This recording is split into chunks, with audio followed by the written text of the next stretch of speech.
Hello students, स्वागत है आप सभी का आपके अपने यूट्यूब चैनल इजी केम पर। जैसा कि आपको पता ही है, इस चैनल के ऊपर 10th की केमिस्ट्री का जो कोर्स चला हुआ था उसका पहला चैप्टर हम कवर कर चुके हैं।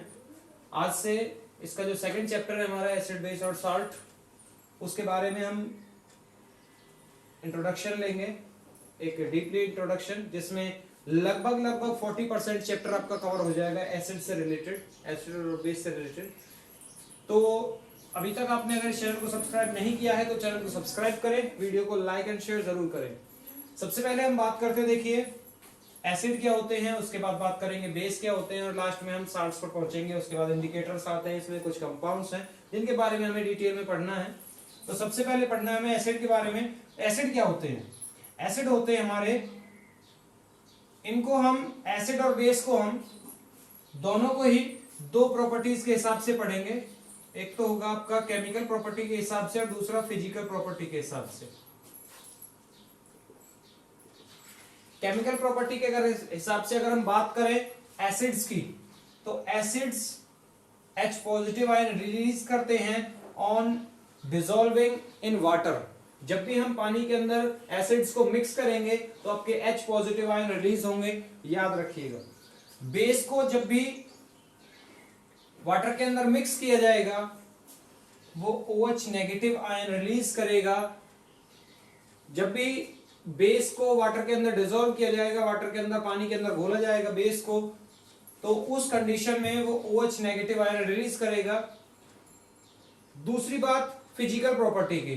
फिजिकल प्रॉपर्टी में हम बात करते हैं इनके टेस्ट की।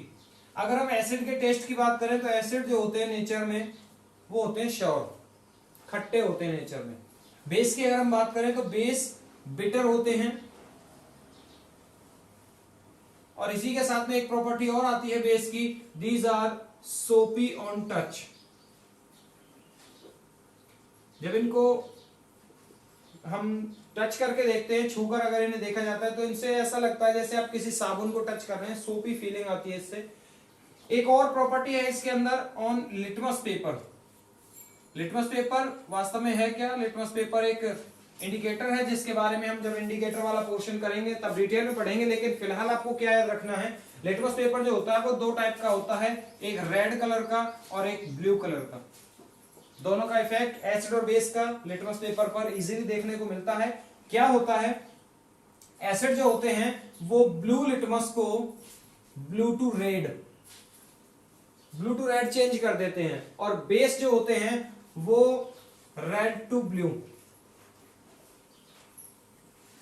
तो आप कैसे याद रख सकते हैं? बेस को याद रखने का तरीका क्या है? देखिए, बेस जो होते हैं वो बिटर होते हैं टेस्ट में, और साथ में ब्लू कलर में वो चेंज कर देते हैं आपके लिटमस पेपर को। तो तीनों के ही अंदर बी आ रहा है, तो आप बड़ी आसानी से याद रख सकते हैं, base are bitter in taste and change red to blue. जो फाइनल कलर जो आपका आएगा उसके अंदर बी आ रहा है, तीनों के ही अंदर बी आ रहा है, जैसे आप बड़ी आसानी से याद रख सकते हैं। अक्सर कंफ्यूजन रहता है कि कौन सा रेड को ब्लू में, ब्लू को रेड में कौन सा चेंज करता है, तो ये छोटा सा आप तरीका मान लें इनको याद करने का। तो ये आपका हो गया इनकी प्रॉपर्टी के हिसाब से, इनमें जो थोड़ा सा डिफरेंस है। बाकी इनकी जो केमिकल प्रॉपर्टी आती है मेटल्स के साथ, नॉन मेटल्स के साथ, उनके बारे में हम डिटेल में नेक्स्ट लेक्चर के अंदर बात करेंगे। देखिए, एक छोटी सी बात क्या है, आप जानते हैं वाटर, यहां पर हम बात कर रहे हैं प्योर वाटर की। प्योर वाटर क्या होता है? जिसका फॉर्मूला होता है H2O। याद रखिएगा, जो प्योर वाटर होगा वो ना तो एसिडिक होता है नेचर में, ना ही बेसिक होता है।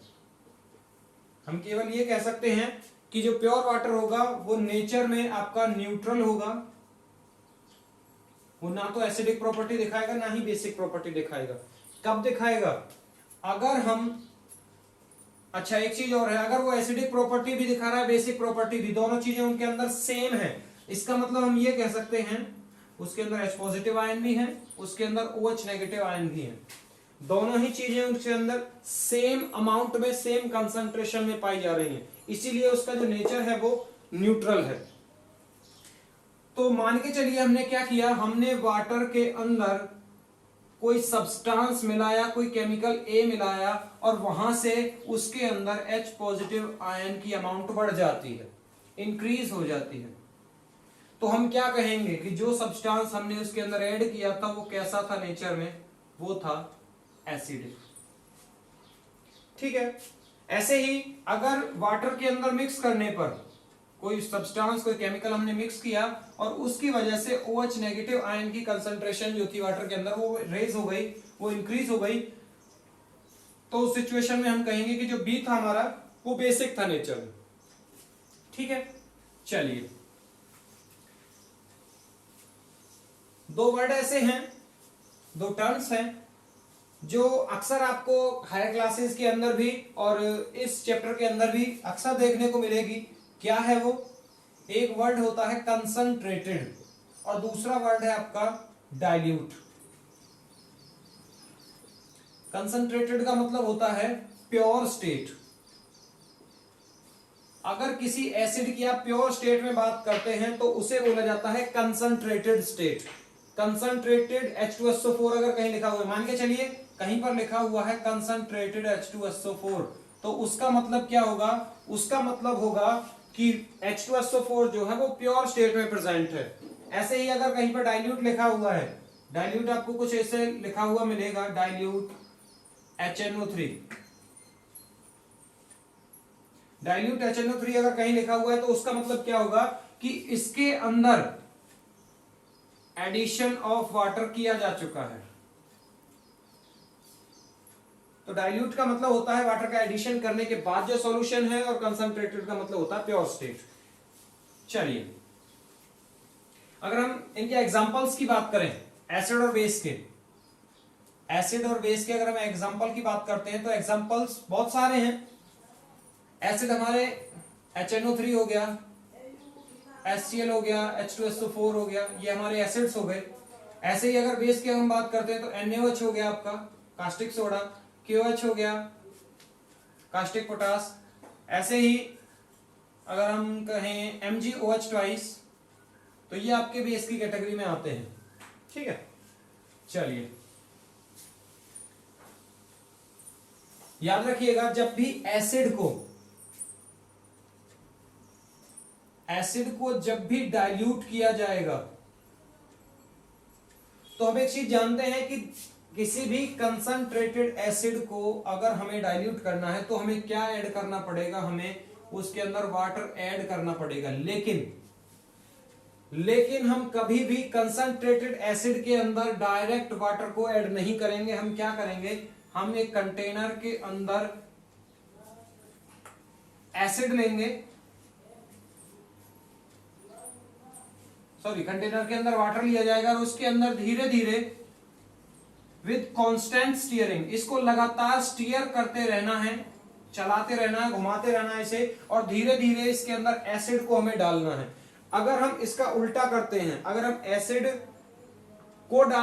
के अंदर वाटर को अगर हम डालते हैं तो ये रिएक्शन बहुत ही ज्यादा एक्सोथर्मिक होती है नेचर में, जिससे कुछ एक्सीडेंटल प्रॉब्लम्स देखने को मिल सकती हैं। तो इसलिए सलाह दी जाती है कि जब भी डाइल्यूशन किया जाता है कंसंट्रेटेड एसिड का, तो उस केस में एसिड को वाटर के अंदर मिलाया जाता है, ना कि वाटर को एसिड के अंदर। चलिए देख लेते हैं टाइप ऑफ एसिड्स, उनकी अकरेंस के हिसाब से। अगर हम अकरेंस के हिसाब से बात करें कहां से हमें वो मिलते हैं, तो अकरेंस के हिसाब से एसिड जो होते हैं आपके वो दो तरह के होते हैं। एक तो है आपका नेचुरल एसिड और दूसरे हैं मिनरल एसिड्स। ऑब्वियसली बात है, आप समझ ही गए होंगे, नेचुरल का मतलब नेचर से मिलने वाले। अगर कोई चीज नेचर से मिल रही है तो दूसरी कैटेगरी उसमें ऐसी होगी जो मैन मेड होगी। इसे आप मैन मेड बोल सकते हैं, सिंथेटिक बोल सकते हैं, इनऑर्गेनिक बोल सकते हैं। इनमें से कोई भी एक नाम आ जाए, आपको क्या करना है, ये चार नाम है इसके, मिनरल एसिड्स होते हैं, मैन मेड एसिड्स हैं, सिंथेटिक हैं, इनऑर्गेनिक एसिड्स हैं। तो ये एसिड्स हैं। चलिए बात कर लेते हैं नेचुरल एसिड कौन से होते हैं। नेचुरल एसिड्स कौन से होते हैं? नेचुरल एसिड्स वो एसिड हैं जो हमें नेचुरल सोर्सेज से मिलते हैं। The acids obtained through natural sources are called natural resources. तो इसके एग्जांपल अगर हम देख लें तो विनेगर विनेगर को सभी जानते हैं, ऑब्वियस सी बात है, एक डोमेस्टिक आर्टिकल है, यूज होने वाला घरों में अक्सर। इसके अंदर हमारा जो एसिड पाया जाता है वो है एसिटिक एसिड। उसके बाद है कर्ड, जो कि एक डोमेस्टिक फूड है। तो या इसके अलावा कर्ड की बजाय अगर हम लिख दें श्योर मिल्क, तो वो भी वही है। इसके अंदर क्या पाया जाता है, उसके अंदर पाया जाता है लैक्टिक एसिड। इसके अलावा अगर हम बात करें जितने भी ऑरेंज हैं या लेमन हो गया, इनके अंदर क्या पाया जाता है, इनके अंदर पाया जाता है सिट्रिक एसिड। अच्छा, उसके बाद अगर हम एप्पल की बात करें, एप्पल के अंदर पाया जाता है मोलिक एसिड। उसके बाद अगर हम बात करें आपके टोमेटो की, टोमेटो के अंदर पाया जाता है आपका ऑक्सैलिक एसिड। उसके बाद टैमरिंड, इमली बोला जाता है जिसे, टैमरिंड के अंदर पाया जाता है टार्ट्रिक एसिड। टार्ट्रिक एसिड एक है आपका जो आंट स्टिंग होता है या नेटल स्टिंग है, आंट स्टिंग या नेटल स्टिंग कोई भी आ जाए, इन दोनों के अंदर जो पाया जाता है वो है मिथेनोइक एसिड, जिसका दूसरा नाम है फॉर्मिक एसिड।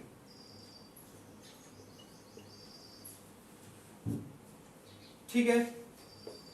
इसके अलावा यूरिन में पाया जाता है यूरिक एसिड, और एक है एस्कॉर्बिक एसिड जो कि आंवला के अंदर पाया जाता है। तो ये हो गए आपके नेचुरल एसिड्स जो कि नेचुरल सोर्सेज से हमें मिलते हैं। याद रखिएगा, इन एसिड से रिलेट करके आपसे जरूरी नहीं है कि एकेडमिक लेवल के अंदर ही, कंपटीशन एग्जाम के अंदर भी बहुत सारे क्वेश्चन यहां से बनते हैं किसके अंदर कौन सा एसिड पाया जाता है। तो देखिए, पहला टाइप हम कर चुके हैं नेचुरल एसिड का। दूसरा जो टाइप है वो है मिनरल एसिड्स। मिनरल एसिड्स कौन से होते हैं? मिनरल एसिड्स वो एसिड्स होते हैं जिनको मिनरल से तैयार किया जाता है, और उन्हीं को, क्योंकि हम कह सकते हैं आर्टिफिशियली तैयार किया जाता है, तो इन्हीं को मैनमेड एसिड्स, सिंथेटिक एसिड्स, इसके अलावा इनऑर्गेनिक एसिड्स भी बोला जाता है। हमारे जो नेचुरल एसिड्स हैं उनको ऑर्गेनिक एसिड्स बोला जाता है। मिनरल एसिड्स क्या होते हैं? Which are prepared